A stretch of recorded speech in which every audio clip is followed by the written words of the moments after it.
have a friend who doesn't like Iron Maiden. I know, right? I probably shouldn't even be friends with him. But as much as I disagree with him on this, as much as I can't understand anyone not liking the Trooper, I do understand his opinion. See, his introduction to metal was the thrash movement, which came after Maiden. It took what Maiden did, threw in some punk, and sped things up by about 1 million. Heavier and meaner. That was his introduction. So anything before that, to him, sounds weak. Including Iron Maiden. I know, right? The guy's crazy, but I get it, because when it comes to video games, I'm pretty much the same way. I appreciate Atari games, but my first system was the NES. So this stuff has my respect, but I'd rather be playing Megadeth. I mean, Mega Man. It's Activision Anthology.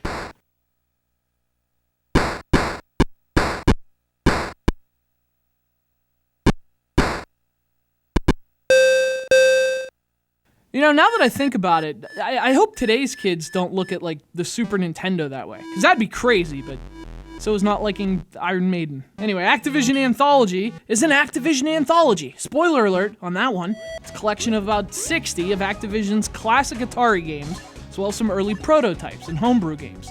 Kind of a cool list. But I gotta tell you, whether or not it's worth your time depends on your starting point. If you're old school, you'll love this. It's an awesome stroll down memory lane. But for anyone that's, like, younger than 35, I don't know. I mean, aside from nostalgia, there's not much here. Now, in a general sense, this is a pretty awesome collection. These are very faithful to their original versions. Maybe too faithful in the case of a game like Checkers.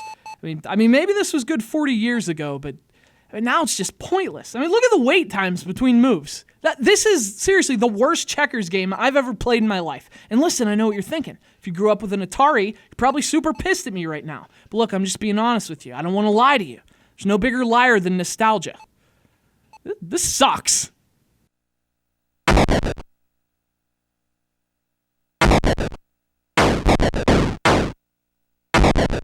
But still, the collection's pretty nice. Each game comes with the box art, which is cool. You can look at that awesome Atari packaging. Then again, on the other hand, the instruction manuals are just plain text, which kind of sucks. It'd be great if the original manuals were in there too. But otherwise, the presentation's solid. A good interface, good music. Again, the games are very close to their original versions. In fact, the only noticeable difference, aside from a couple minor aesthetic tweaks, is that they run a little slower. But you know, even with a totally different set of buttons and inputs, the games still play well. And the really good ones are still really good. River Raid, Pitfall, Beam Rider, those are just a few of the highlights. And actually, one of my favorites is Plaque Attack. So it's a shooter, kind of like any other, only the concept's f***ing ridiculous. What's usually a spaceship is now a tube of toothpaste. Instead of shooting aliens with lasers, you're shooting foods with toothpaste. You have to protect your teeth, even though you only have 8 teeth. It seems like what's left to protect, if you ask me. Look at those gums. I'd be more worried about the gums.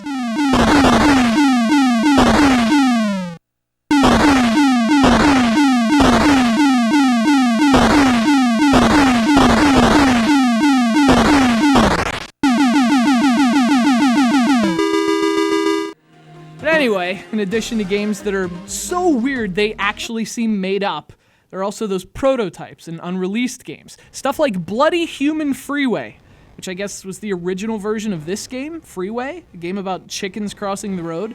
Only in this version, it's humans, and when they get hit, it's pretty gory stuff for the 2600. But for me, it's like, most of these games, there's just no point in playing. Like, for every Plaque Attack, there's an ice hockey, which is just, I mean, honestly, typing "kill me" over and over would be as much fun as this. And I guess tennis is okay, but then there's baseball, which is so horrendous, I'm having a hard time believing anyone ever actually played this. Like, maybe this one never existed. It's just nostalgia f***ing with everyone. Oh, they think anything they remember is good. What if they don't even remember it? Let's try that one out. What happens if we take away the puppy? I mean, I look at it like this. Old school is good, old is not. People like to drive old cars, like classic cars. No one likes to drive a horse and buggy. We moved on from that for a reason. And that's the distinction here. Some of these games are all right, but even those, I mean, these are the horse and buggies of video games. It's hard to recommend carriages when we have cars. Which isn't to say I don't respect the carriage. I respect Activision Anthology.